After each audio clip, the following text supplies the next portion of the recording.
porque eso ocurre a nivel pulmonar, pero hay más de, o sea, hay otros órganos del aparato respiratorio que son estos. Entonces, las funciones son conducir el aire desde la atmósfera hacia los pulmones y luego, en sentido contrario, acondicionar el aire, que después vamos a ver qué quiere decir eso, ¿sí? O sea, el aire que hacemos ingresar no tiene las mismas características que el aire que después llega efectivamente a los pulmones, es decir, que es transformado ese aire, ya vamos a ver cómo. El sentido del olfato, ¿sí? Que lo tenemos acá en las cavidades nasales. La producción de la voz, que está ahí a ese nivel, que es en la laringe, o sea, que yo ahora esté hablando, es gracias a mi aparato respiratorio también, ¿sí? Y el intercambio de gases, ¿sí? Ahí están todas las funciones completas de este aparato tan interesante y tan importante. Y para poder llevar a cabo toda esta función, las estructuras que forman parte de este aparato se organizan en dos grupos llamados vías aéreas o también llamados tractos respiratorios. Uno que es superior o vía aérea superior y otro que es inferior o vía aérea inferior. Fíjense que en este esquema hasta acá, que es donde termina la laringe, a nivel de porción inferior del cuello, es vía aérea superior, ¿sí? De acá para arriba. Y de acá para abajo, ya estructuras que predominantemente están dentro del tórax, es vía aérea inferior. Bien, entonces ahora sí le ponemos nombre. Vía aérea superior. ¿Quiénes son los componentes de la vía aérea superior? Vamos en orden de cómo recorre el aire cuando ingresa a nuestro cuerpo. Cavidades nasales acá y senos paranasales, que son cavidades que están anexas a las fosas nasales. Luego continúa con la faringe y posteriormente la laringe, ¿sí? Hasta acá estas tres estructuras, ¿sí? Forman la vía aérea superior, ¿sí? Y se continúa con la vía aérea inferior, es decir, la tráquea, que ya ingresa al tórax, todas las divisiones que tiene, que son los bronquios y los pulmones. Bien, en este esquema vemos estos componentes, ¿sí? Cavidades nasales, faringe y senos paranasales. Faringe, laringe, hasta acá lo celeste, vía aérea superior, vía aérea inferior, tráquea, bronquios y pulmones. A nivel pulmonar, en la última porción de la vía aérea, que acá está ampliada, que son los alvéolos, se lleva a cabo ese intercambio de gases que me mencionaron, que tiene un nombre específico que es hematosis, que esto ya lo vimos en circulación pulmonar el jueves pasado. Ese intercambio que ocurría en la circulación pulmonar, de hecho acá están los vasos, arterias, venas pulmonares, ese intercambio se llama hematosis. Bueno, acá ya hay que empezar a desglosar las características de estas vías aéreas. Vamos a empezar siempre, insisto, en el orden, con las cavidades nasales, ¿sí? Acá hay dos imágenes, a ver si se ubican en distintos cortes de las cavidades nasales y también de los senos paranasales. ¿Cuál es en la primera imagen, el corte cuál es? Es un corte que se llama sagital, es decir, es cortar así, ¿sí? Y lo veo de perfil, de un costado. En cambio, este otro corte de acá es un corte coronal, o frontal, así. Bien, entonces, las cavidades nasales, ¿dónde están? En este dibujo están acá, y en este otro están ahí. Bien, ahí está, eso es para ubicarse. Entonces, estas cavidades, o también llamadas fosas, les pueden decir de las dos maneras, ¿dónde están? Si tuviésemos que decir la ubicación, tenemos que decir que están por arriba de la cavidad oral o bucal, está acá, está ahí, ¿sí? Están por arriba, están por debajo de la base del cráneo, que es esta, ¿sí? Que es donde se apoya el encéfalo, ¿sí? Ahí, por debajo, miren qué cerquita que están, y entre ambas órbitas, ¿sí? Donde están alojados los globos oculares con sus músculos, sus arterias, sus venas, nervios, etc. Esa es la ubicación. Bien, y en realidad estamos hablando de dos cavidades nasales que están separadas por una pared que se llama tabique nasal. ¿Sí? Que obviamente lo vamos a ver solamente en un corte coronal de la cavidad nasal, que es este. Ahí está el tabique. Entonces, acá hay una fosa y acá hay otra fosa. En esta otra imagen, ¿por dónde pasa la sierra para cortarla ahí la cabeza? Pasa por acá. Está cortado así. Y lo estoy mirando de este lado. Bien, entonces no veo el tabique en esta imagen porque el corte pasó por el tabique. Entonces, ¿qué estoy viendo? La pared externa de esta cavidad nasal. Bien, ahí está. Bueno, entonces, estas cavidades nasales se van a continuar hacia atrás con la faringe a través de un orificio que es este, que se llama coana. Bien, y llama la atención lo que sobresale, porque fíjense lo que es, o sea, no es una cavidad muy amplia o que le vemos bien el espacio, no, está llena de estas estructuras que sobresalen hacia el interior de la cavidad, en cada fosa nasal, que acá los vemos ahí, que están revestidos por la mucosa respiratoria y que son los cornetes, es decir, son huesos revestidos por toda la mucosa respiratoria, que protruyen o sobresalen hacia el interior de la cavidad nasal. Y esos son los cornetes. ¿Cuántos son los cornetes? Son 3, se llaman superior, medio e inferior. ¿Sí? Acá el superior está bien chiquitito ahí, después el medio y el inferior. ¿Sí? 3 cornetes, ya vamos a ver para qué están esos cornetes. Y entre o debajo de ellos, entre el cornete y la pared de la cavidad, hay un espacio o un orificio que se llama meato, ¿sí? Estaría ahí. Ahí hay uno, acá hay otro y acá hay otro. Bien. Este espacio es donde desembocan estas cavidades anexas que vemos, que son los senos paranasales.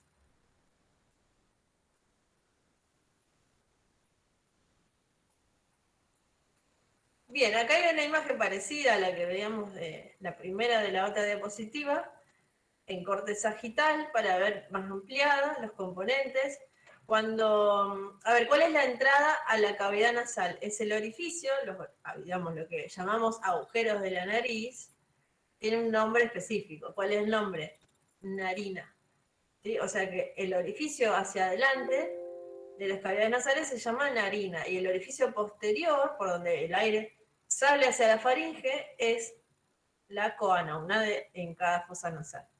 Acá tenemos los cornetes, superior, medio, inferior, y entre los cornetes, o por debajo de ellos, hay un espacio que se llama meato, también asignado como superior, medio e inferior. Y lo que vemos acá, bueno, este sería como el techo de la cavidad nasal. Acá tenemos las células de nuestro sentido del olfato, ¿sí? Y esto que vemos acá son los huesos, ¿sí? Este es el hueso propio de la nariz, que es lo que tocamos ahí. Y por arriba el hueso frontal, que es este que forma la frente. Acá tenemos uno de los senos paranasales, que es el seno frontal, es decir, un agujero dentro del hueso. Y hacia atrás tenemos otro gran hueso que forma parte de la base del cráneo, que es el efenoides, y también tiene su seno.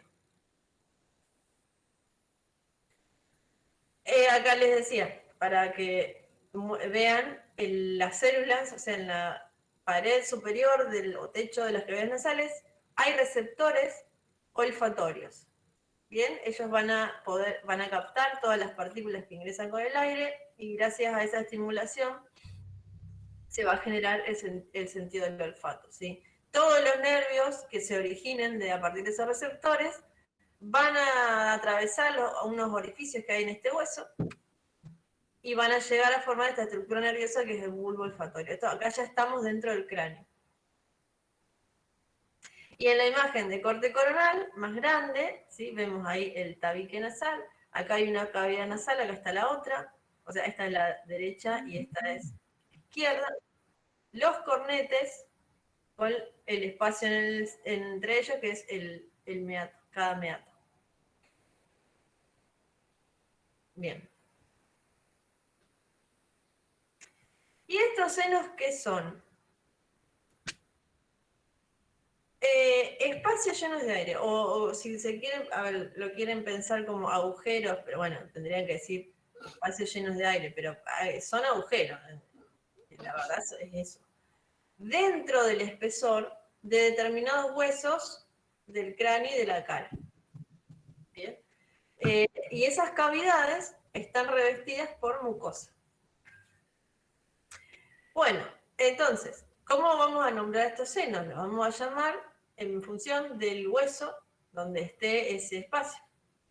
¿Sí? Entonces tenemos los senos frontales, en verde, y ahí, este de acá. Los senos etmoidales, que son estas naranjas, que son estas, o celdillas, estas que están ahí. Acá vemos atrás el esfenoidal y bien acá en el macizo facial, que sería esta, los senos maxilares, que son los más grandes. Bien, los más grandes. Ahí ven otra imagen. Frontales, las celdillas etmoidales. Acá. Que se ven ahí. Hacia atrás, el seno esfenoidal. Acá en esta imagen no se ve porque es bien posterior. Y los senos maxilares. Fíjense cómo todos estos senos están no están aislados, están en comunicación con la cavidad nasal. ¿Sí? Por eso cuando, por ejemplo, ustedes sufren alguna virosis de las vías aéreas superiores, por ejemplo, una rinitis viene acá arriba, que a veces toda esa inflamación se traslada a los senos paranasales y como complicación, ¿qué es lo que ocurre? Una sinusitis, ¿sí? Que genera mucho dolor de cabeza. Bien, entonces, eso para que se acuerden que están interconectados. Entonces, ¿cómo es el flujo de aire o el recorrido de aire? Cada vez que tomamos aire o inspiramos, ¿sí? El aire va a ingresar por las narinas, ¿sí? Va a recorrer, porque no tiene otro espacio por donde circular, va a recorrer los meatos, es decir, ahí ven los meatos, y va a ingresar a los senos paranasales. Y va a ir también hacia atrás, hacia la faringe, para seguir su trayecto por el aparato respiratorio. ¿Sí? Eso es lo que va a hacer el aire. O sea, recuerda entonces la comunicación. Y ahora vamos a ver que este aire que va a ingresar por las narinas va a chocar con estas como estructuras que están ahí interpuestas, que son los cornetes, y va a generar unos remolinos. Y eso va a tener una función importante para acondicionar el aire. Entonces, vamos a ver acá por separado. ¿Para qué están las cavidades nasales y para qué están los senos paranasales? Pero trabajan bien en conjunto. Funciones de las cavidades nasales. Obviamente, conducir el aire. Lo van a hacer ingresar desde la atmósfera hacia la faringe. Bien, o sea, es la primera cavidad que tiene que recorrer el aire cuando ingresa. Bien, y la última que recorre cuando sale en la expiración. Y la gran función, tanto de las cavidades nasales como de los senos, es esta, el acondicionamiento del aire.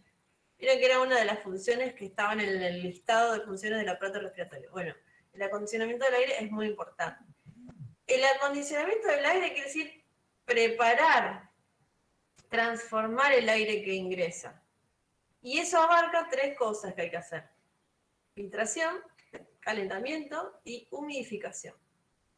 Bien, filtración. ¿Esto qué quiere decir? Que vamos a atrapar partículas que están presentes en el aire. ¿Dónde van a quedar atrapadas esas partículas? Por un lado, en los pelitos que tenemos a nivel del vestíbulo nasal, que es la entrada, acá, ahí. Esos pelitos o vibrisas se llaman, están ahí, en la entrada, que es el vestíbulo. Este es el vestíbulo nasal. Entonces ya le ponemos esos pelitos para filtrar las partículas. Y lo otro es todo el moco que cubre la mucosa, porque la mucosa contiene células y contiene glándulas que fabrican moco. Bien, entonces las partículas quedan ahí. Después, calentamiento. ¿Por qué el aire se calienta cuando entra? Porque esa mucosa respiratoria está muy vascularizada, está llena de capilares que llevan sangre, y acuérdense que la sangre está a una temperatura mayor. Entonces, el aire que entra se calienta porque está en íntimo contacto con la sangre de la mucosa. Y se humidifica. ¿Esto por qué? Porque la mucosa secreta moco, ¿sí? Y el moco tiene agua. Y eso hace que se produzca la humidificación del aire. Fíjense que miren cómo se transforma el aire. Se filtra, se entibia y se humidifica. ¿Bien? Fíjense que son características totalmente opuestas a las que tiene el aire, por ejemplo, del aire acondicionado. ¿Usan aire acondicionado cuando hace mucho calor? ¿O no es algo que prefieran usar? ¿Nunca notaron? O sea, ¿por qué se dice que con el aire hay que tener precaución en el sentido de no usarlo, no exponerse tanto, sobre todo cuando vamos a dormir o estamos... ¿Por qué eso? ¿Nunca notaron diferencias si usan mucho aire acondicionado? Como que te da el frío ese de golpe. Sí, Va, ¿cómo me es queda mal la garganta. Claro, ¿cómo es el aire del aire Porque acondicionado? te seca, digamos, Seca la garganta. Claro, te seca un poco la garganta, no me salía. Frío seco. es frío seco. Esto es lo opuesto, como el aire tiene que ingresar a los pulmones, tiene que ser más tibio y mucho más y humidificado, húmedo. Bien, entonces, por eso es que es bastante, o sea, por un lado alivia porque si hace mucho calor, a veces hace falta, pero por otro, bueno, tampoco hay que utilizarlo mucho. ¿Bien? Y la otra función de las cavidades nasales es el sentido del olfato, porque los receptores están ahí arriba, acá en el techo de la cavidad nasal. Bueno, los senos paranasales también ellos acondicionan el aire, porque acuérdense que es cuando entra, también por los meatos el aire entra a todas estas cavidades. Y además lo que hacen es reducir el peso de la cabeza, porque son espacios dentro del hueso, y hacer de caja de resonancia para la voz. Esas son las funciones de las cavidades nasales y los senos paranasales. Entonces, tengan una idea de, primero, la ubicación que tienen las cavidades nasales, ¿sí? Saber reconocerlas en una imagen, saber reconocer el tabique nasal, los cornetes, saber ubicarlas, saber que el orificio de entrada se llama narina, el orificio de salida se llama coana, saber cuáles son los senos paranasales que desembocan en los meatos de cada cavidad nasal, eso es importante, están en conexión. Y las funciones de todas estas estructuras.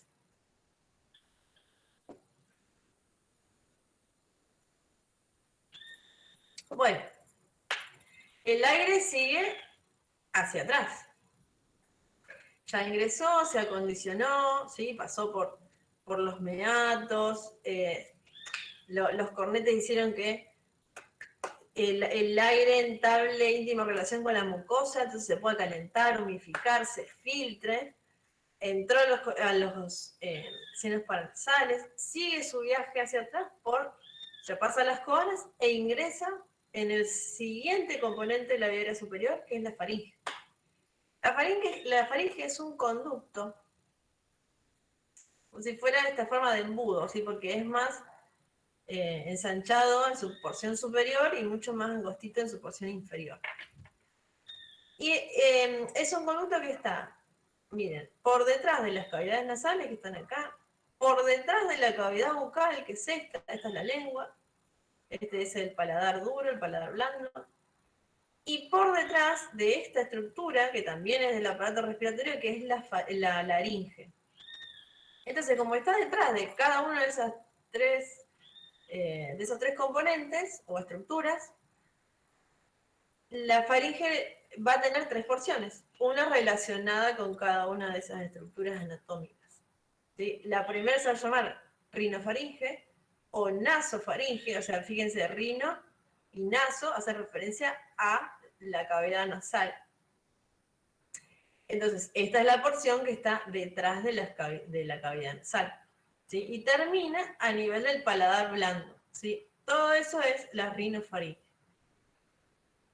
La rinofaringe va a tener dos cosas importantes. Una es un cúmulo de tejido linfático, que ya vamos a estudiar cuando tenemos sistema linfático, que son las amígdalas faringias, obviamente porque están en la faringe, y va a desembocar a ese nivel, que acá se ve como ese agujerito, las trompas auditivas, que son conductos que vienen del oído medio, desembocan ahí. Después tenemos la orofaringe, detrás de la cavidad oral, por eso orofaringe, ¿sí? Desde el paladar blando que está acá, hasta un huesito que se llama hueso hioides, que está a este nivel, bien acá, en la base del cuello. Y por último, la laringofaringe va a estar detrás de la laringe, desde el hueso hioides hasta el esófago. Es decir, la faringe, fíjense que se continúa o se origina a partir del fin de la cavidad nasal y luego hacia abajo se continúa con el esófago, ¿sí? ¿Y de qué está hecha la faringe? La faringe es un tubo muscular, ¿sí? De músculo esquelético, revestida por mucosa. ¿Hay alguna porción de estas tres que podamos observar directamente? Sí, es esta. O sea, si usted abre la boca, se pone enfrente de un espejo, abre la boca, eso que ven atrás de todo, en el fondo, es la orofaringe. O sea, esto ven. Los otros no la podemos ver, pero sí podemos ver la orofaringe, que por ejemplo, cuando les ve la garganta, que a lo mejor le hacen un examen físico, le hacen abrir, le ponen el bajalengua. Eso es para ver bien la pared de la orofaringe y sobre todo unas estructuras también de tejido linfático que son las amígdalas palatinas. Esas sí se las pueden ver. Que por ahí les dicen, uy, están totalmente inflamadas, están rojas o tienen placas. ¿Nunca les pasó eso? Seguramente que sí. Tener una faringoamigdalitis. Es muy común. ¿Nunca se vieron las amígdalas? Yo no las tengo, profe. Ah, sí, puede ser que se extirpen. Sí, sí. Sí. Son, digamos, ¿dónde están? Dos, una de cada lado de los pilares del paladar, que eso es como una telita, una cortinita que baja desde el paladar blando. Bien, entonces, a ver, vamos a ver, este esquema tiene más detalles que el anterior. Acá vemos la cavidad nasal, estas ya las conocemos, narinas, cornetes, coana. Acá ya empieza la rinofaringe, donde vemos acá la amígdala faringea y acá el orificio de la trompa auditiva o trompa de Eustaquio, ahí. ¿Qué más? Hacia abajo vemos la orofaringe, ¿sí? Desde el paladar blando hasta el nivel del hueso hioides. Esta es la orofaringe. La orofaringe va a tener las amígdalas palatinas. Ahí está. Y por debajo de la orofaringe ya la faringe entabla relación hacia adelante con la laringe, que es esto. Entonces se va a llamar laringofaringe, ¿sí? Y a este nivel se va a continuar con el esófago, ¿sí? Que es parte del aparato digestivo, ¿sí? Acá viene la laringe y luego la tráquea. O sea, vayan viendo estas relaciones, lo que es vía aérea, en este caso laringe y tráquea, cómo se posicionan delante, respectivamente, de la faringe y del esófago. Bien, o sea, acá, miren acá, cuando tomamos aire, el aire hace esto, ¿sí? Pero cuando llega a nivel de la laringofaringe, ¿para dónde continúa? ¿Para la laringe o continúa para el esófago? Laringe. Para la laringe, ¿sí? Ahí. Bien, y ahora cuando ustedes están comiendo, que degluten el bolo alimenticio, está acá, en la cavidad bucal. ¿Para dónde va ese bolo alimenticio? Tiene que hacer este trayecto. ¿Pero para dónde va? ¿Para la vía aérea, que es la laringe, o va para el esófago? Para el Esófago. esófago, profe. Para el El esófago. esófago, sí. Entonces, pero fíjense, ¿podría ir para la vía aérea? Y no, porque nos ahogaríamos. Bueno, pero digamos, ¿puede ocurrir o no? O sea, a Sí, veces sí, Tranquilamente, sí. sí puede Sí, ocurrir. podría, sí. Podría, o sea, pero nunca les pasó que por ahí se atragantan, pero enseguida con la tos expulsan Sí. bueno, en general, ahora vamos a ver que normalmente no tiene que entrar a la vía aérea y tenemos una estructura que nos protege de eso, que permite que cuando estemos en ese proceso de la deglución, el bolo alimenticio vaya directo al esófago, así que ni se le ocurra asomarse por la vía aérea. Tiene que hacer este recorrido, ¿sí? Y el aire hace este recorrido. Bien. Bueno, entonces, ¿para qué tenemos la faringe? Miren que parece una estructura que no tiene importancia, pero es recontra importante. Una es conducir el aire, o sea, evidentemente por eso lo estudiamos en el aparato respiratorio, alguna función relacionada a esto va a tener que tener, ¿sí? Conducir el aire desde la cavidad nasal, es decir, desde las coanas, hacia la laringe y posteriormente la tráquea. Y permitir el paso de los alimentos, o sea, tiene que conduce dos cosas, aire por un lado y alimentos y líquidos por otro. Pero estos van a tener que irse al esófago. Contiene las amígdalas faringias y palatinas que participan en la respuesta inmune. ¿Sí? Son estructuras de nuestras defensas, las amígdalas. Están llenas de linfocitos, los linfocitos sí, ya los conocen, están llenas de linfocitos que están circulando por ahí, están poblando esas estructuras para poder defendernos de agentes extraños. Y otra función que es exclusiva de la rinofaringe es equilibrar las presiones del aire con el oído medio, ¿sí? A través de las trompas. ¿Sí? Por eso a veces que la deglución hace que se destapen los oídos, ¿sí? Por la comunicación que hay entre la faringe, la rinofaringe y el oído medio. Entonces, en conclusión, sí. A las personas, por ejemplo, que no tienen las amígdalas, ¿les genera alguna complicación o no? No, podemos no tenerlas.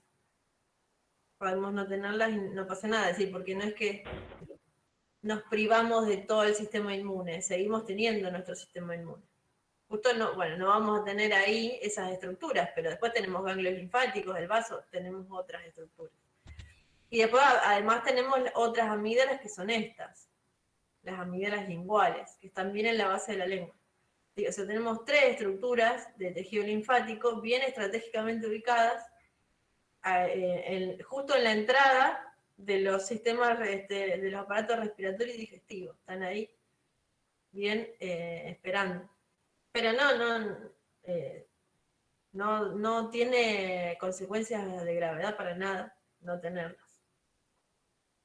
Bueno, y ahora pasamos, último órgano de la vía aérea superior, la laringe. ¿Sí? A la laringe la podemos palpar, ¿sí? Porque es una estructura que está a nivel cervical en la porción anterior del cuello, se viene adelante, entonces es bien superficial. Yo acá ya me estoy palpando parte de la laringe. ¿Sí? Hay una estructura que incluso hasta se ve porque sobresale, que sería esta, que le dicen la nuez. Acá, esta, la nuez. Eso que, si ustedes se palpan a ese nivel, eso no está hecho de hueso, ni es músculo, es cartílago. ¿Sí? La laringe está fabricada, digamos, está hecha sobre todo de cartílago, pero también tiene ligamentos, también tiene músculos, y obviamente revestida por la mucosa respiratoria. Entonces, este órgano conecta la faringe, específicamente la laringofaringe, con la tráquea, ubicada bien en el cuello. Y por supuesto va a ser el órgano entre otras cosas, encargado de la producción de la voz, de la fonación. Bueno, entonces este sería como el esqueleto cartilaginoso de la laringe. Acá vemos una vista anterior, la estamos viendo de frente, y esto es una vista desde atrás, estamos viendo una vista posterior. Entonces, lo que llama la atención es que vemos que tiene muchos cartílagos que forman esa estructura que es la laringe. ¿Cuáles son los 3 cartílagos más grandes de la laringe? Son este, que es el más grande, que es el cartílago tiroides, que es el que hacia adelante genera la nuez, el cartílago tiroides, ¿sí? ¿Por qué se llama así? Porque se relaciona con porciones de la glándula tiroides, que es esta que se ve acá. Cubre ahí todo hacia adelante, ¿sí? La glándula tiroides está acá.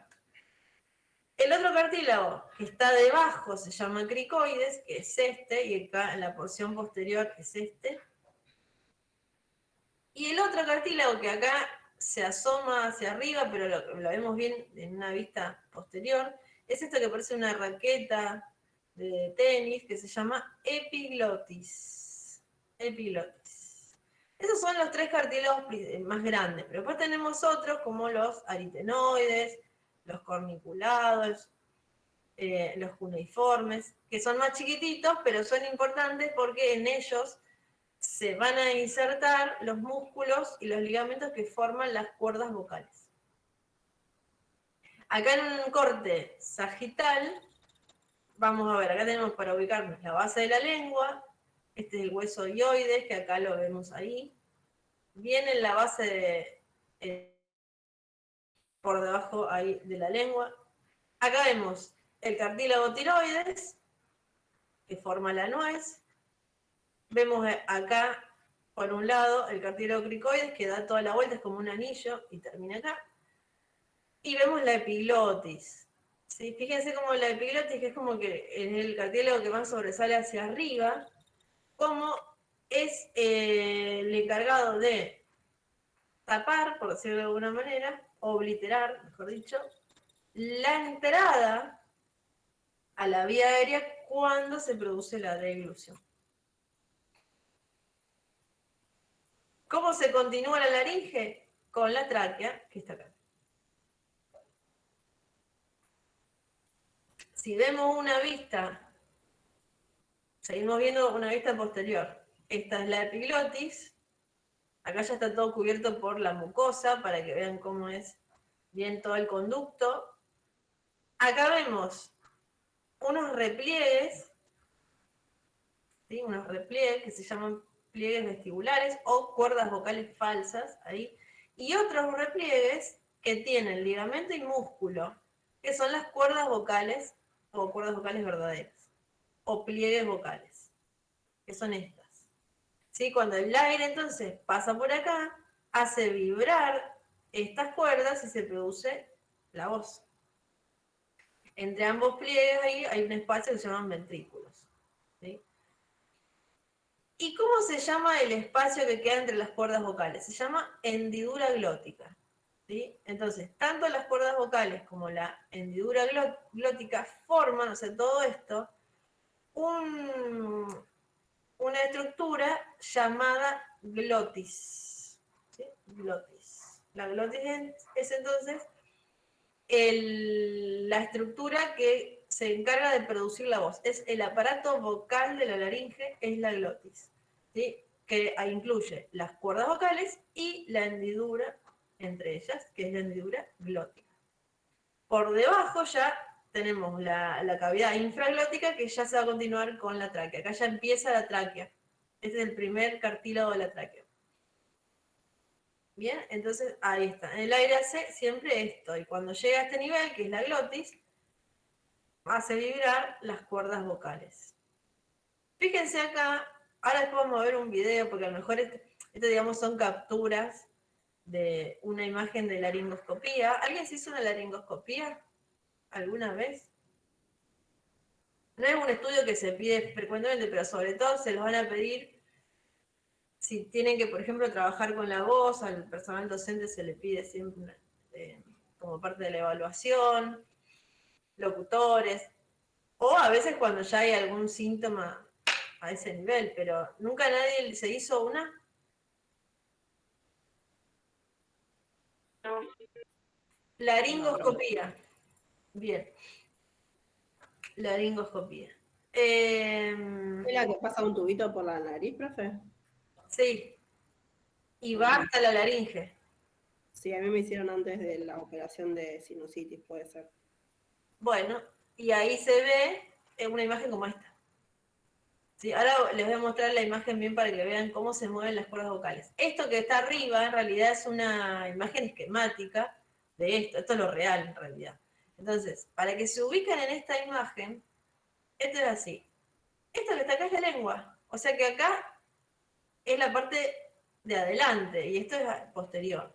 Esta es la base de la lengua, entonces siempre bien atrás de la lengua, ¿se acuerdan que lo que tenemos es la epiglotis? ¿Sí? Porque lo que tiene que hacer esta estructura es tapar, durante la deglución, descender y tapar la hendidura, el espacio entre las cuerdas, tapa esto.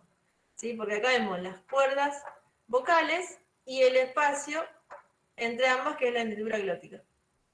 Acá tenemos la glotis cerrada y acá abierta. Entonces, cuando se abre, ¿qué vemos? Ya lo que vemos, digamos, el fondo, que sería esto, es ya el inicio de la tráquea. ¿Sí? El inicio de la tráquea. Entonces, sí, acá yo tengo, para que vean cómo esto es impresionante, la imagen. Ahí está justo, miren. ¿Esto qué es? Acá, a ver si se alcanza a ver el cursor del mouse, estaría la base de la lengua. Acá están los cartílagos corniculados, cuneiformes de la laringe, y estas son las cuerdas vocales. Acá tenemos, todo esto es la glotis, acá está cerrada. Esta es la imagen de laringoscopía.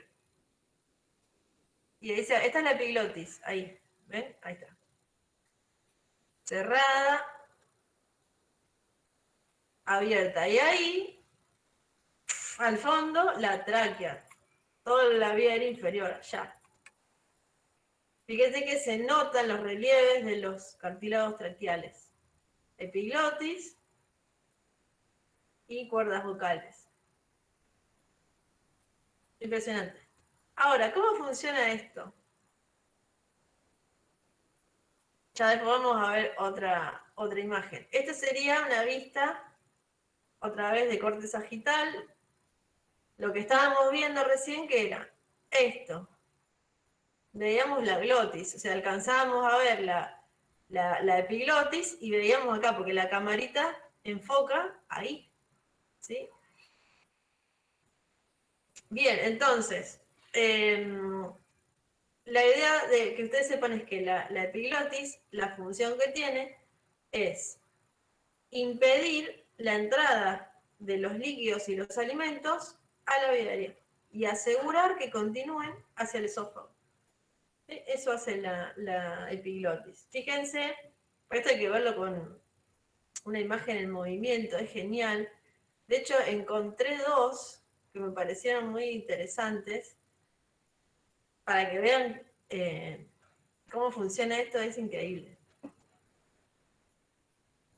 Acá se va a mostrar primero cómo es, bueno, la masticación, todo ese proceso, hasta que se forma el bolo alimenticio, porque se mezcla con la saliva, gracias a la acción de la lengua. Y ahí está cómo esto tiene que ir. ¿A dónde tiene que ir? Acá, al esófago tiene que ir. ¿Sí? Donde no tiene que entrar, acá, que es la vía aérea. ¿Sí? Ubíquense que esto es base de la lengua, epiglotis, glotis, y acá ya acá abajo, el inicio de la tráquea. Acá, porque esto sigue siendo cavidad infraglótica, sería acá empieza la tráquea.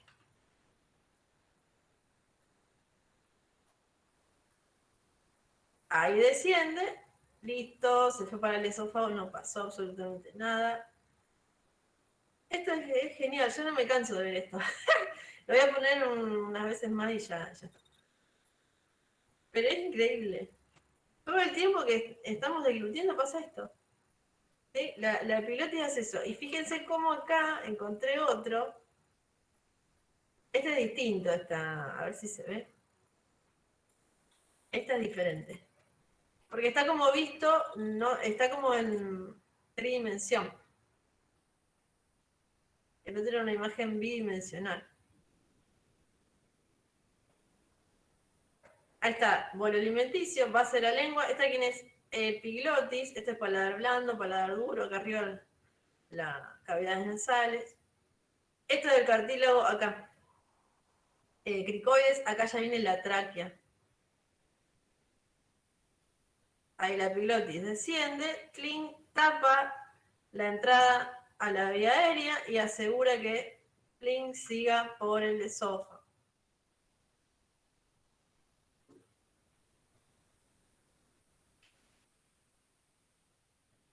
Acá vemos bien el esqueleto de la laringe. Esto es el hueso hioides, esta es la epiglotis, este es el cartílago tiroides. Esa función de tapita.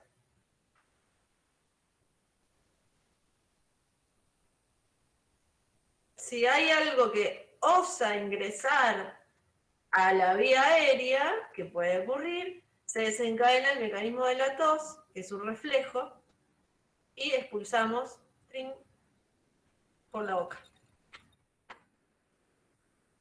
Bien, perfecto. Fin, vía aérea superior. Ahora vamos a ver toda la parte de vía aérea inferior, que es un poco más compleja. ¿Quieren hacerme alguna pregunta? Hasta ahora, vía aérea superior.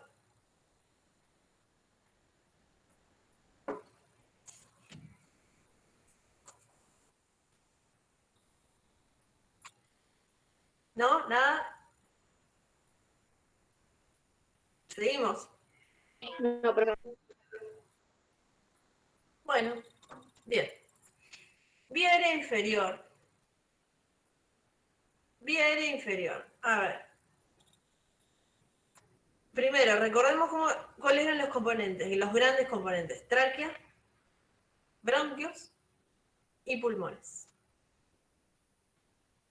Bueno, la tráquea diría que es de esos componentes de la vía inferior el más simple para estudiar, porque es un tubo, es este, ¿sí? Que se continúa con la laringe que está acá. Acá vemos el cartílago tiroides con la nuez, y acá el cricoides.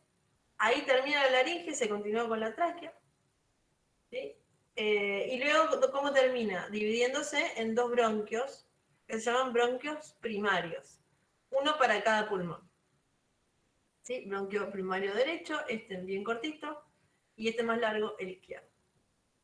A nivel de la bifurcación, a nivel de la mucosa que reviste la tráquea, se genera como una cresta interna que se llama carina. ¿Sí? O sea, es el punto de bifurcación de la tráquea en dos bronquios. ¿Y cómo está constituida esta tráquea? Por anillos de cartílago. Anillos incompletos, es decir, porque no se cierran totalmente hacia atrás, quedan abiertos atrás, y por eso se dice anillos incompletos. Uno debajo del otro, ¿sí? O sea, la tráquea también está hecha de cartílago, ¿sí? No es hueso, es cartílago. Y siempre transcurre dentro del tórax por delante del esófago. Entonces, si hacemos un corte acá transversal, vemos que esto es un cartílago traqueal que queda abierto por detrás y, digamos, ambos extremos del cartílago están unidos por músculo, que es músculo liso, y fibras elásticas. Entonces, ¿por qué está abierto atrás? Es decir, ¿por qué no el cartílago completa toda la vuelta? ¿Sí? ¿Por qué? Porque la tráquea va pegadita hacia adelante, pegadita al esófago, ¿sí? El esófago está a este nivel. Entonces, por el esófago, ¿qué va transcurriendo? El bolo alimenticio. Entonces, cuando lleguemos a nivel de donde está la tráquea, el esófago se va a expandir porque tiene que hacer pasar el bolo alimenticio. Entonces, si la tráquea estuviese cerrada por detrás, no tendría, o sea, el cartílago le impediría al esófago expandirse y hacer que pueda progresar el bolo alimenticio. Entonces, por eso es que no están cerrados atrás los cartílagos, con cartílago, es decir, hay músculo liso y hay fibras elásticas. Bueno, atención acá es donde se empieza a complejizar un poco más el aparato respiratorio anatómicamente, porque cada vez vienen estructuras cada vez más pequeñas, hasta llegar a estructuras totalmente microscópicas. ¿Sí? Hasta ahora todo lo que vimos son órganos que nosotros podemos ver bien a simple vista, son grandes. Ya a partir de los bronquios se empieza todo a hacer cada vez más chiquitito. ¿Por qué? Porque la tráquea y los bronquios se comportan como las arterias. ¿Sí? Entonces, ¿se acuerdan qué hace una arteria cuando se origina? Tiene un recorrido, un trayecto, y se divide, da ramas, y esas ramas, ¿cómo son? De un calibre menor que la arteria de la cual se originaron. Y así sucesivamente se va produciéndose esta bifurcación de cada arteria en arterias cada vez más chiquitas hasta los capilares. Bueno, el árbol bronquial se comporta exactamente de la misma manera, en el sentido de que la tráquea se bifurca en los bronquios se van a seguir dividiendo en bronquios cada vez más chiquitos hasta finalizar en la última porción de la vía aérea, que son los alvéolos, que sería como el equivalente de los vasos sanguíneos, de los capilares sanguíneos en el sistema vascular. ¿Sí? O sea, por eso también, fíjense cómo estudiamos respiratorio, pero estamos también ya nombrando contenidos del aparato cardiovascular. Bueno, entonces, los bronquios van a conducir el aire hacia los pulmones, porque se introducen, es decir, se penetran en los pulmones. Y se van a ir dividiendo, o sea, todas esas bifurcaciones bronquiales están dentro de cada pulmón. Y los bronquios no van solos, ¿sí? Siempre, o sea, ahí van como en grupos. ¿Con quién o con quiénes? Con ramas de la arteria pulmonar y de las venas pulmonares. ¿Sí? Acuérdense que estas estructuras vasculares son parte de la circulación pulmonar. ¿Sí? ¿Y de qué están hechos los bronquios? También están hechos de cartílago y músculo liso.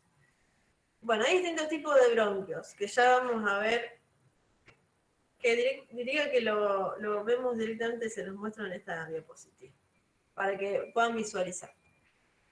Vamos a ubicarnos en esta imagen. ¿Qué es esto? Laringe. Otra vez lo mismo, cartílago tiroides, todo con la nuez, cartílago cricoides, tráquea, ¿sí? Con sus cartílagos, hasta la bifurcación en dos bronquios. Ven que los bronquios continúan con esa estructura cartilaginosa en forma de anillos. Fíjense que los bronquios primero son dos bronquios llamados primarios o bronquios fuente, uno para cada pulmón derecho e izquierdo. A su vez, cada bronquio primario va a dar origen a bronquios secundarios o lobares, uno para cada porción del pulmón llamada lóbulo. ¿Sí? Entonces, como el pulmón derecho tiene 3 lóbulos, va a tener 3 bronquios secundarios. Superior, medio e inferior. ¿Sí? Superior, medio, ahí, e inferior que está acá más grande. Y el pulmón izquierdo, como tiene 2 lóbulos, va a tener 2 bronquios secundarios. Bien, entonces, bronquios primarios dan bronquios secundarios. Los bronquios primarios, uno para cada pulmón. Los bronquios secundarios, uno para cada lóbulo pulmonar.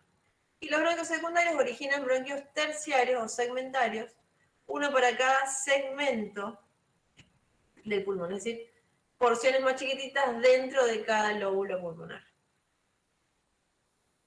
Bien, ahí. ¿Y qué es la última parte? Ahora eso lo vemos acá. lo vemos acá. Si esto es, por ejemplo, el bronquio segmentario, esto va a continuar ramificándose en bronquios cada vez más chiquitos, ya que ya miren cómo va perdiendo el cartílago, ya no son anillos, son placas de cartílago, hasta llegar a este nivel que son los bronquios más chiquititos. Los bronquios más chiquititos de todos se llaman bronquiolos. Los bronquiolos ya tienen menos de 1 milímetro de diámetro y ya no tienen cartílago en la pared. Todos solamente tienen músculo liso. Esos bronquiolos, a su vez, se dividen en bronquiolos terminales, bronquiolos respiratorios y sacos alveolares, que son los que contienen los alvéolos. Esto ampliado es la imagen de la derecha. Bien, la imagen de la derecha, entonces tiene un bronquiolo respiratorio. ¿Por qué se llama bronquiolo respiratorio? Porque empieza a tener estas burbujitas de acá, como estas uvas, que son los alvéolos. Ya empieza a tener algunos, ¿sí? Y ese bronquiolo respiratorio se va a finalizar en esto que se llama saco alveolar, que es el racimo de uvas. ¿Sí? Estos sacos alveolares son espacios formados o estructuras formadas por un conjunto de alvéolos que desembocan dentro de ese gran saco. Entonces, todas estas pelotitas son los alvéolos. A este nivel, es decir, los alvéolos, se produce la hematosis. ¿Sí? A ver si... Nada, después vemos, cuando vemos pulmones se ve otra imagen de los sacos alveolares y los alvéolos. Entonces, a ver, habiendo dicho todo esto, ¿qué son los pulmones? Porque parece como si fueran una cosa ajena a los bronquios. Es decir, como si los bronquios estuviesen por un lado y los pulmones por el otro, porque cuando nosotros nombramos los componentes de la vía aérea inferior decimos tráquea, bronquios y pulmones. Sí, pero cuando decimos pulmones, en realidad también estamos incluyendo el árbol bronquial, porque los pulmones están hechos de eso. Son dos órganos de forma bien cónica, ahí está, a ambos lados del mediastino. ¿Se acuerdan que el mediastino es el espacio que ocupa, entre otras estructuras, el corazón? ¿Sí? Entonces ellos están, los pulmones, a los lados del mediastino. Y son los órganos de la hematosis, son los órganos donde se genera el intercambio gaseoso, es decir, donde el oxígeno de la atmósfera va a ingresar a la sangre de la circulación pulmonar y donde el dióxido de carbono, que también viene en ese circuito, va a salir y va a ser expulsado luego con la expiración. Va a haber un intercambio gaseoso entre el aire y la sangre de la circulación pulmonar. Bien, entonces estos son conos, ¿sí? Los conos van a tener una base, un vértice, y van a tener una cara costal, que es toda esta cara convexa, que es la que contacta con las costillas, y una cara mediastínica, que es bien interna, que está en contacto, digamos, con el mediastino, justamente por eso se llama así, apunta hacia la línea media, por eso se dice medial, apunta hacia la línea media, es decir, mira al corazón que estaría acá. Los pulmones están recubiertos por una serosa. Acá también estamos estudiando contenidos del parcial, porque ¿qué es? El tejido epitelial, las membranas serosas, ¿sí? Que ya vimos una la vez pasada, que era el pericardio. Acá estamos viendo otra que es la pléula. Es lo que recubre cada uno de los pulmones. Bueno, entonces, a ver, miren, acá qué interesante esto. ¿Esta quién es? La glándula tiroides. ¿Sí? Esta que está acá es la tráquea, acá ya asoma el cartílago cricoides, ¿sí? No vemos más de la laringe, solamente eso. La tráquea. Esto que vemos acá es la caja torácica, que después vamos a hacer un breve comentario de ella. Y fíjense cómo contiene a las estructuras que están dentro del tórax. Acá se ven estos rositas, los pulmones. Acá asoma un poquito el corazón y esto que está acá es un músculo que es el diafragma. Acá vemos un poquito más de costado. Si sacamos acá el hemitórax derecho y el pulmón derecho, vamos a ver cómo queda descubierto ahí el corazón. Y miren qué interesantísimo las relaciones. Este es el pulmón izquierdo. El pulmón izquierdo es un poco más chico que el derecho porque el corazón, acuérdense que apunta más hacia la izquierda y ocupa lugar. Entonces el pulmón izquierdo tiene que hacer como una escotadura para alojar al corazón. Recuerden que acá estaríamos viendo qué cavidad sería esta. Del corazón. A ver qué cavidad o cámara les parece que es esta. El derecho. Claro, pero ¿qué es? ¿Una aurícula o un ventrículo? La aurícula. La aurícula. La aurícula derecha. ¿Y acá quiénes estarían desembocando en la aurícula derecha? ¿Esta quién es? Esta. Y acá está la otra. ¿Cómo? No se escuchó. Ay, se escuchó cortado. ¿Quiénes desembocan? La vena cava. La vena cava. Exacto, la vena cava superior y acá viene la vena cava inferior, viene del abdomen. Tiene que atravesar el diafragma y desembocar en la aurícula derecha. Este que está acá, ¿quién es? El ventrículo derecho. ¿Sí? El ventrículo derecho. Del cual sale esta gran arteria, que ¿quién es? ¿Quién será la que sale del ventrículo derecho? Que se viene para acá. Una rama para acá y la otra para el otro lado.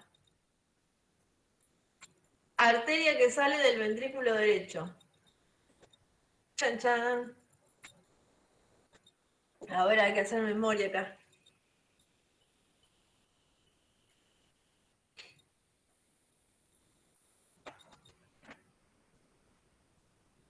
¿Se acuerdan cuál? Piensen que el ventrículo derecho tiene sangre poco oxigenada. Por ende, ¿qué arteria va a tener que salir de acá? La arteria pulmonar. Claro, la arteria pulmonar, porque tiene que llevar sangre a los pulmones justamente para que se oxigene. Esta es la arteria pulmonar saliendo del ventrículo derecho. Y esta que está acá, ¿quién va a ser? Que hace el callado, que sale del otro ventrículo. Y que ya acá se empieza a bifurcar en todas las arterias. ¿Aorta? La aorta. Y acá quien viene bajando la tráquea y por detrás el esófago. ¿Ven qué pegaditos que están la tráquea y el esófago? Y acá está la columna vertebral. Y acá la tráquea ya se dividió en bronquio, este sería el bronquio primario derecho y el resto del árbol bronquial. Si sacamos el corazón, vemos cómo deja la marca en el pulmón izquierdo y cómo el bronquio fuente izquierdo ingresa o penetra a nivel del ilio pulmonar, que ilio es toda región de algún órgano que constituya la entrada y salida de vasos sanguíneos, nervios, vasos linfáticos.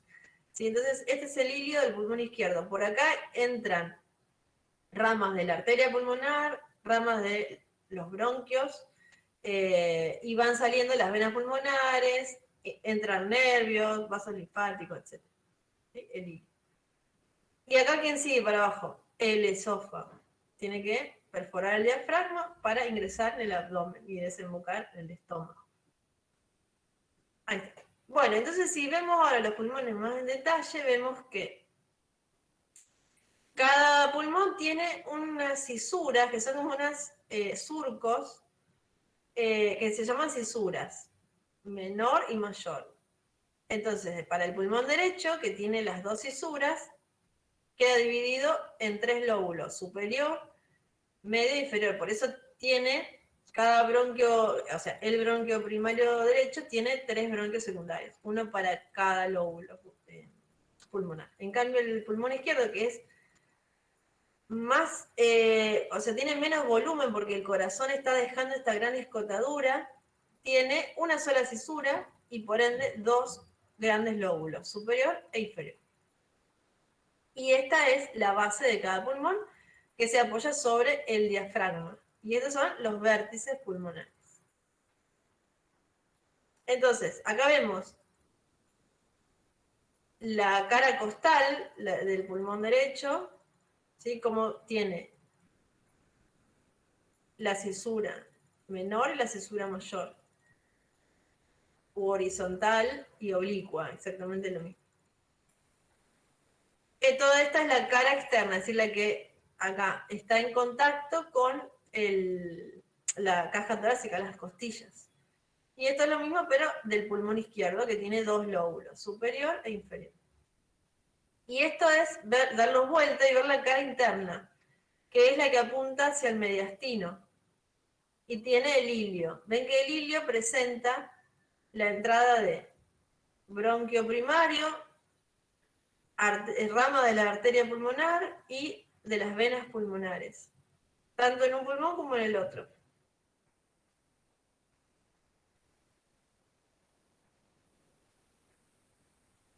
Bien, y atención con esto. La pleura, ¿sí? Que es esta membrana serosa que recubre los pulmones. ¿Por qué es una membrana serosa? ¿Qué es una membrana serosa? Una membrana que tapiza una cavidad que no comunica con el exterior. ¿Sí? ¿Qué cavidad está tapizando las pleuras? La cavidad pleural, que es la que queda entre ambas hojas de la pleura. ¿Sí? Fíjense, esto que está más o marroncito es cada pulmón. Este es el derecho, este es el izquierdo.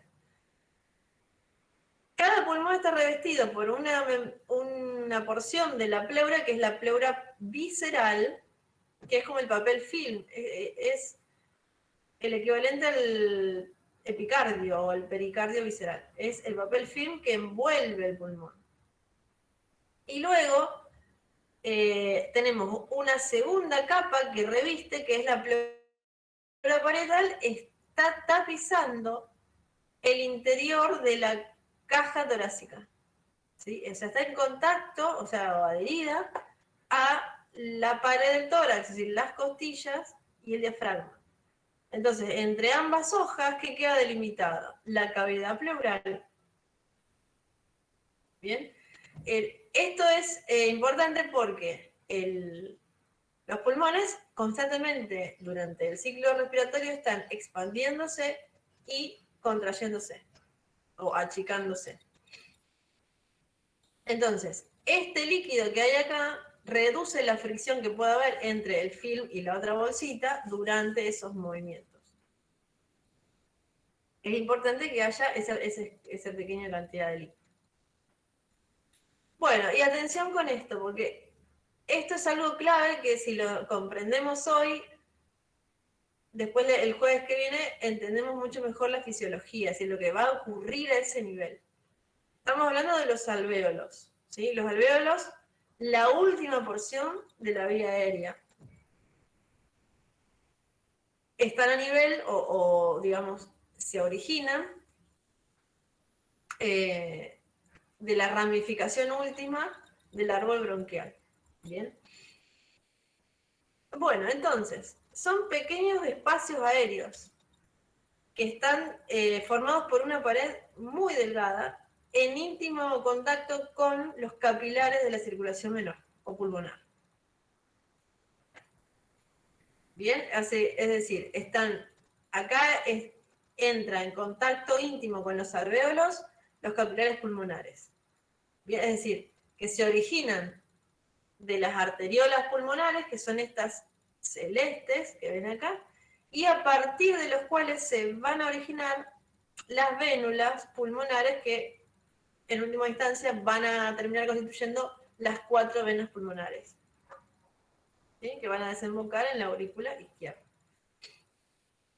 Bien, ahora, este es un bronquiolo respiratorio, que era de lo último del árbol bronquial, que va a originar otros tubitos que son los conductos alveolares. Los conductos alveolares se van a abrir en un gran racimo, en un gran espacio que es el saco alveolar, que es el que contiene todos los alvéolos. Es como el racimo de uva, el saco alveolar. O sea que a nivel de estos espacios ¿sí? Cada vez que respiramos se produce la hematosis, el intercambio de gases entre el aire alveolar y la sangre de los capilares pulmonares. Acá otra imagen más como en tridimensión. Este es un bronquiolo respiratorio que va a dar origen a conductos alveolares que se abren en un saco alveolar formado por muchos alvéolos, ¿sí? Y todo esto está envuelto por toda la red capilar pulmonar, ¿sí? Formada por las arteriolas, o sea, las ramificaciones últimas de las arteriolas pulmonares, que son estas celestes, y las vénulas pulmonares. ¿Sí? O sea que acá la sangre, perdón, el aire hace esto, y después sale otra vez por ahí.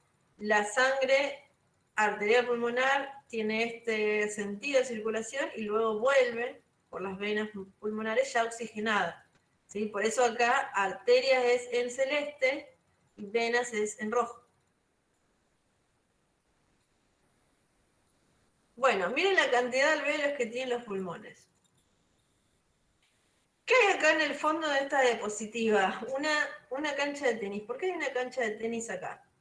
Porque si nosotros pudiéramos sumar el área o superficie, considerando toda la superficie de todos los alvéolos que tenemos en los pulmones, se forma una gran superficie de 70 metros cuadrados. Y son las dimensiones de una cancha de tenis. Entonces, a ver si se entiende lo que quise poner acá. Si nosotros extendiéramos todos los millones de alvéolos que tenemos en el cuerpo y sumáramos, los vamos poniendo para formar una superficie plana, esa superficie va a tener una dimensión aproximada de 70 metros cuadrados. O sea, fíjense la gran superficie que el cuerpo le ofrece a los gases para el intercambio. ¿Sí? Es increíble.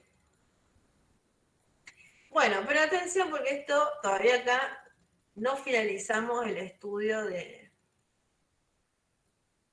los alvéolos, porque falta analizar la estructura microscópica de esa uva, de ese alvéolo. ¿Sí? Y vamos a distinguir en la pared del alvéolo estos 4 grupos de células, ¿sí? Que son los neumonocitos tipo 1 y tipo 2, cada uno tiene una forma y una función diferentes, los macrófagos alveolares y los fibroblastos. O sea, estos ya los conocen. Vamos a ver ahora entonces en una imagen cómo se distribuyen, acá, estas células, miren. Este es un alvéolo, acá habría otro, ¿no?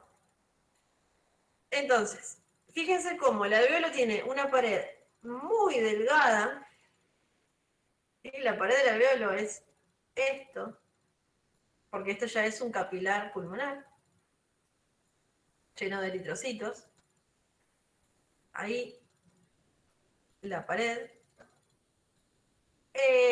Y esa pared entonces está formada por las células acá más abundantes que tapizan el interior del alvéolo, son estas células más aplanadas, rositas, son los neumonocitos tipo, no, acá es 1, no es 2. 1, después bórrenle ahí. 1. Acuérdense que son estos, los que están en lila, neumonocitos tipo 1. Ahí está. Ellos son los que tapizan la luz o el interior del alvéolo y son las células que permiten el intercambio de gases, porque los gases van a tener que atravesar estas células para poder generar ese intercambio. Después tenemos los neumonocitos tipo 2, estos celestes, que son más grandes y que se encargan de sintetizar una molécula que es lipídica, llamada surfactante pulmonar. ¿Sí? El surfactante pulmonar, después lo vamos a ver bien la próxima, pero lo vamos a volver a mencionar, pero es toda una sustancia que reviste acá el interior del alvéolo y que lo que hace es evitar que cuando los alvéolos se colapsan durante la expiración, se colapsen totalmente y después cueste inflarlos de nuevo. O sea, el surfactante nos ayuda a no hacer tanto trabajo cuando respiramos, básicamente. Sí, o sea que no cueste mucho inflar los pulmones. Eso es el surfactante pulmonar. Bien, el surfactante pulmonar se empieza a producir en las últimas semanas de gestación. Entonces, fíjense que cuando un bebé que está por nacer es prematuro, tal vez dependiendo de qué semana nazca, puede tener riesgo de que todavía no sus pulmones no tengan suficiente surfactante y entonces le cueste, cuando nace después el niño, le cueste respirar. ¿Sí? Va a tener una dificultad para respirar. Eso hace el surfactante, ¿sí? Nos facilita eso. Muy importante entonces los neumonocitos, tipo 2. Profe, ¿puede ser que haya una inyección para eso que le ponen a las mamás? Claro que es, corticoides. ¿Sí? Porque a mí me pusieron. Claro, los corticoides. ¿En qué semana? Nació a las 34 semanas mi bebé. Claro, exacto. ¿Sí? Entonces, eso que vos te aplicaron, que es un corticoide, estimula a los neumonocitos tipo 2 a sintetizar el surfactante. Para eso sirve. Bien. ¿Qué le iba a decir? Y después tenemos macrófagos, acá que vemos estos verdes, que están siempre ahí deambulando por los alvéolos. ¿Por qué? Porque ¿qué son los macrófagos? ¿Se acuerdan la función primordial del macrófago? Célula muy importante del tejido conectivo. ¿Qué veíamos que hace el macrófago? ¿Se acuerdan? Fagocitan. Claro, son de los fagocitos más importantes junto con los neutrófilos. Entonces, y derivan de acá los monocitos que están circulando en sangre, salen al tejido conectivo y se transforman en macrófagos. Bien, ahí están los macrófagos alveolares. Acuérdense que esto es vía aérea, o sea, estamos en contacto con un montón de sustancias extrañas e incluso incluidas microorganismos. ¿Sí? Ustedes saben que hay muchas enfermedades respiratorias infecciosas que se transmiten por las gotitas que eliminamos con la tos, y eso va a ingresar a nuestra vía aérea y va a llegar a este nivel. Entonces tiene que estar preparada toda esa estructura para defenderse de esos microorganismos. Bien, ¿y qué me falta? Los fibroblastos, que no sé si están acá, pero bueno, son los que, ya saben, como todo fibroblasto, sintetiza acá las fibras del tejido conectivo. ¿Qué fibras son importantes en el tejido pulmonar? Reticulares y elásticas. ¿Sí? Porque el pulmón es un elástico, básicamente, porque se puede distender y luego retornar hacia al volumen que tenía antes. Y eso es gracias a las fibras que tienen las fibras elásticas del pulmón. ¿Sí? Bien. Y acá tenemos, obviamente, el capilar pulmonar, con los eritrocitos a la espera de captar el oxígeno que tiene que atravesar toda esta estructura. Entonces, la estructura que es atravesada por los gases durante la hematosis se llama membrana respiratoria. ¿Sí? Esto es fundamental, esta es siempre pregunta de examen, siempre. ¿Cómo está formada esta estructura? Bien, o sea, está interpuesta entre el espacio alveolar que tiene aire y el espacio vascular que tiene sangre. ¿Sí? Es lo que está entre esos dos espacios. Y es lo que atraviesa tanto el oxígeno como el dióxido de carbono durante la hematosis. Y fíjense el espesor que tiene. Nada, prácticamente casi nada. Es bien finita esa estructura, ¿sí? Porque no podemos ofrecerle a los gases una membrana que sea de un espesor grande, porque no van a poder difundir, ¿sí? No van a poder difundir de un lado al otro. ¿Sí? Tiene que ser muy, muy delgada. ¿Cómo está formada?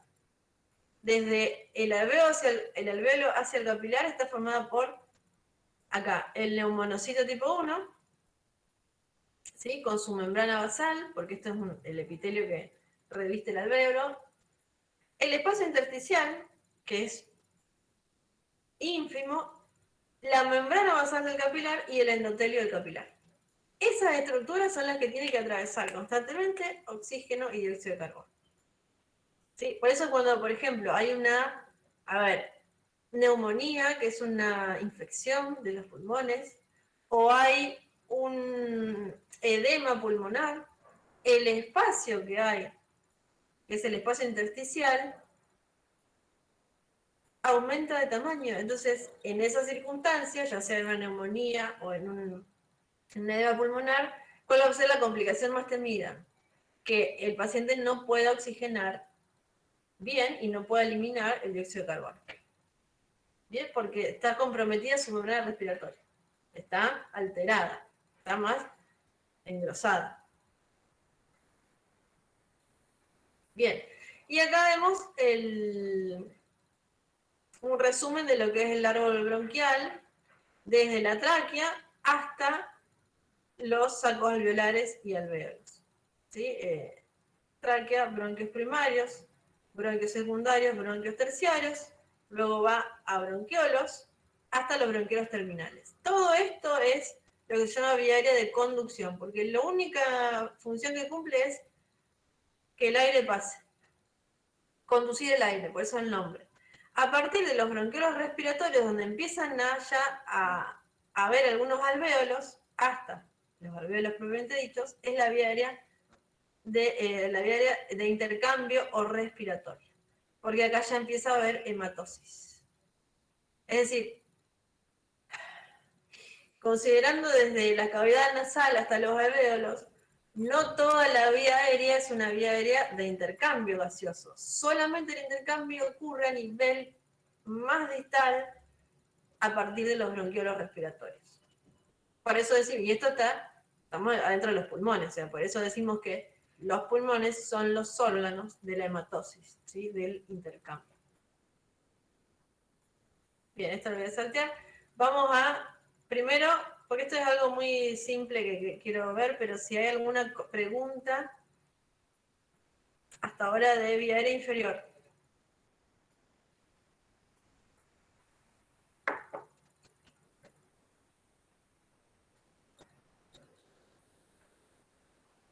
Ya se deben estar armando el ranking de los temas más complicados de anatomía. Puede estar ahí en los primeros puestos. Con aparato cardiovascular, digo, no sé cuál es peor. De complejo, digo. Pero son muy interesantes. Muy interesantes. ¿Preguntas hasta acá? ¿Quieren hacer?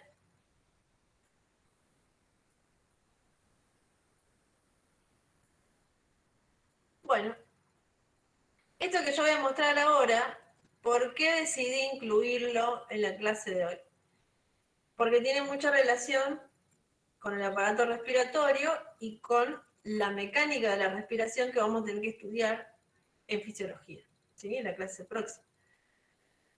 Es un pantallazo, es muy, muy básico, ¿sí? Saber que las estructuras de la vía aérea inferior están contenidas en la caja torácica, así como también lo está el corazón, los grandes vasos, el esófago. Es esta jaula, de hecho también se llama jaula torácica, es el esqueleto del tórax, ¿sí? Y forma parte, ¿se acuerdan del esqueleto axial, cuando veíamos la división del esqueleto? Entonces está protegiendo todas estas estructuras que están acá adentro, pulmones, tráquea, esófago, corazón, grandes vasos. ¿Sí? Protege. Entonces está formado por huesos y cartílagos. Los huesos son el esternón, que viene el que está acá anterior, las 12 vértebras torácicas que están hacia atrás, y las 24 costillas, 12 de cada lado, con sus respectivos cartílagos costales. Esa es la constitución de la caja torácica, es muy simple. Hacia arriba se comunica con el cuello y hacia abajo con el abdomen. ¿Ven cómo se forma toda esta jaula osteocartilaginosa está el esternón acá vienen las costillas, primera costilla, segunda, tercera, cuarta, quinta, sexta, séptima, octava. ¿Cuántas costillas tenemos? 12 de cada lado, 12 en cada hemitórax, ¿sí? Y hacia atrás tenemos la columna vértebra, las vértebras torácicas, las 12 vértebras que se van a articular con las costillas. ¿Sí? Ahí se forma la jaulita. Fíjense la importancia de tener esto, cómo protege los órganos que están en el interior. Y fíjense cómo entre cada costilla queda un espacio llamado espacio intercostal. Esto va a estar sellado por músculos, que son importantes para la respiración.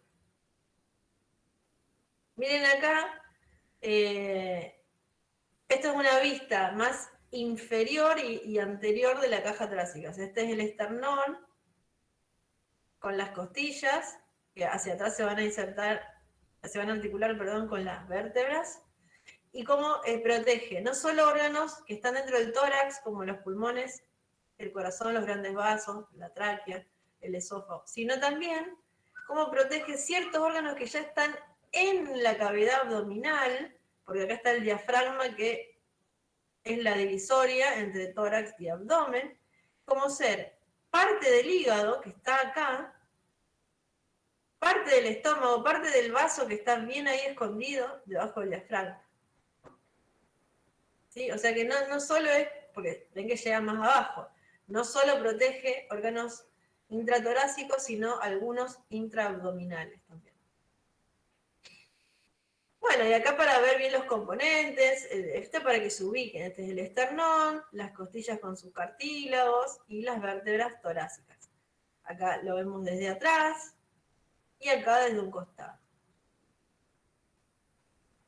Las costillas, acá porque están de colores, para que tengamos en cuenta que no son todas exactamente iguales. Hay costillas llamadas verdaderas, que son las 7 primeras costillas ahí. ¿Ven? 1, 2, 3, 4, 5, 6, 7, que se llaman así porque cada una con su propio cartílago se une al esternón. Después tenemos 3 que son falsas porque no se articulan directamente con el esternón. Y 2 que son las flotantes, que ni siquiera llegan a articularse con el esternón. Esa es la distribución. A ver si se ve acá. Acá sería 1, 2, 3, 4, 5, 6, 7. Estas son verdaderas porque cada una tiene un cartílago que se une al esternón. Estas 3 las falsas. Y acá vemos una de las flotantes. No llegan a articularse con el esternón. ¿Ven? Ahí se ve. Bien, y de los músculos respiratorios les voy a mencionar 2 grandes músculos que después los vamos a mencionar sí o sí cuando veamos inspiración, expiración en fisiología. Uno es el diafragma, no se puede no mencionar porque es el principal músculo de la respiración. Es el principal. Es este. Miren qué interesante. Acá yo les había encontrado una imagen de...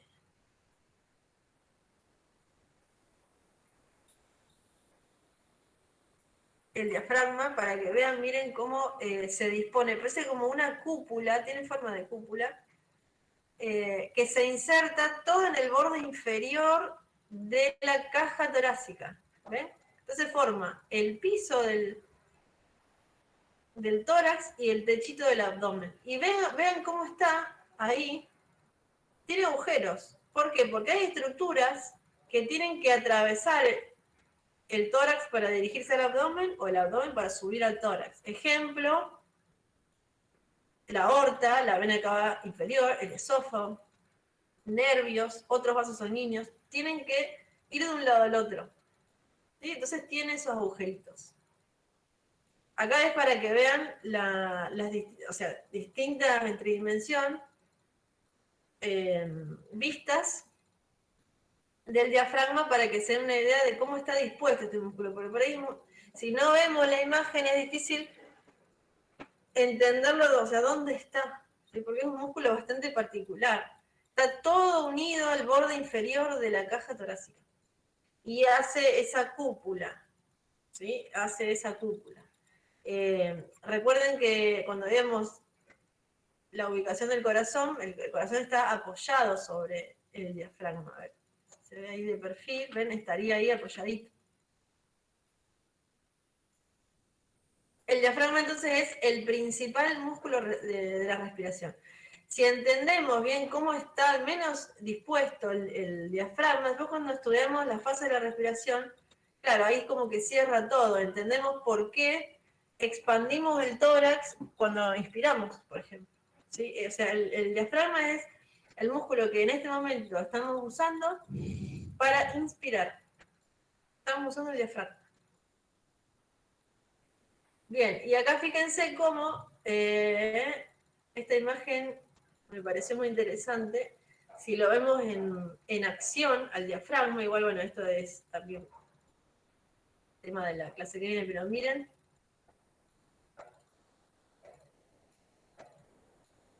¿Cómo hace? O sea, cuando inspiramos desciende, entonces eso va a aumentar los diámetros del tórax y va a permitir que los pulmones se inflen. Así estamos en este mismo momento. Está ocurriendo eso.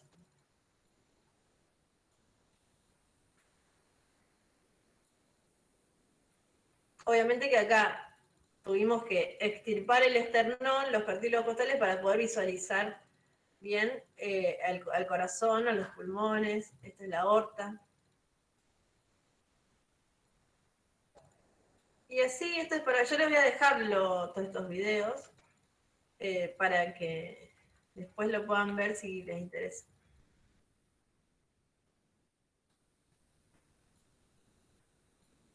Esta es la imagen que mostraba recién. Es la cúpula, ¿ven? Bien, o sea, diafragma, músculo de la respiración, músculo inspiratorio. Y luego tenemos los músculos que están cerrando los espacios intercostales y por eso se van a llamar intercostales, ¿sí? Están entre las costillas. Ellos también son importantes en las fases de la respiración. Y hay dos tipos, uno que son los externos, porque son más superficiales, son los que yo vería primero, y los internos que están en un plano más en profundidad. O sea, acá por ejemplo estoy viendo los externos, porque los internos están del lado de adentro de la caja torácica, ¿sí? Pero ambos están ocupando el espacio entre las costillas, ¿sí? Entonces lo que hacen es colaborar con la inspiración, los intercostales externos, o colaborar con la expiración, los intercostales internos. Eso lo vamos a nombrar o ver bien la clase que viene. Intercostales externos, intercostales internos. O sea, los externos tienen como una orientación que apunta más, ven las fibras hacia adelante, en cambio los internos más hacia atrás. Esto hace que, según cuál sea, o bien expandan las costillas o tiren de las costillas para achicar la caja torácica. O sea, vamos a ver entonces, ya se estarán imaginando que la clave para poder respirar es o expandir el tórax o achicarlo. Muy bien.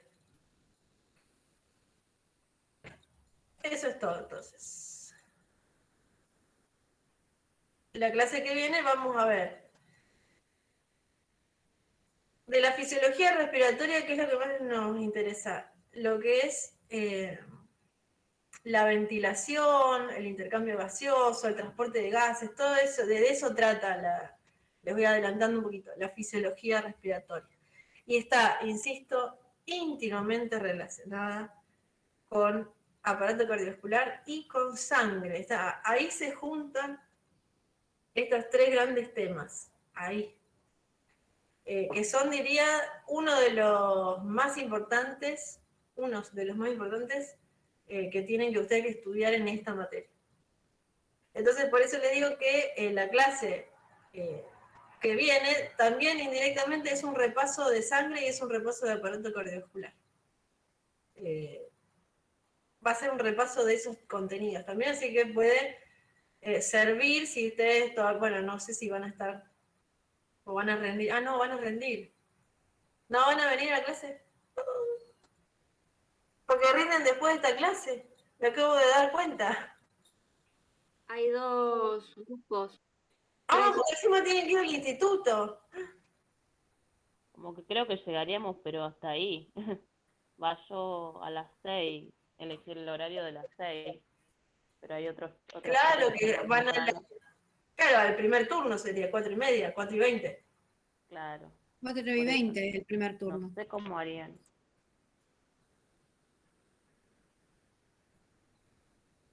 Ah, la otra posibilidad es que la clase se dé presencial. Pero no se puede. O sea, porque en 2 horas no pueden entrar, o sea, va a tener que haber gente que no asista presencial y la vea por Meet. O sea, Que sea profe en un horario antes, digo, o sea, más temprano no se podría tampoco. y lo que Pero pasa es hay que, un gabinete antes. no, claro, no. Aparte es imposible que 60 personas podamos coincidir en un horario que no es el del cursado, es más difícil. Si es un grupo más reducido, tal vez se podría. Ay, claro, no me he dado cuenta de ese detalle. Y profe, que se grabe la clase y que después se suba. Sí, no, eso puede ser, no sé, voy a ver cómo. La cuestión es que se pierde la interacción y todas las preguntas que ustedes pueden hacer en ese momento. Sí, eso sí, pero bueno, por lo Eso- menos podríamos tener la Claro. explicación, ¿no? Sí, esa es la desventaja. Bueno, voy a ver. Y pasarla para el viernes, que no tenemos ninguna clase. Ah, pero yo no puedo. Ustedes los viernes no cursan. Nada, no les toca No, cursar. profe, los viernes no tenemos nada. Claro, pero a lo mejor hay gente que trabaja, no sé, yo por ahí no, los viernes no. Yo me refiero a la nada de clase.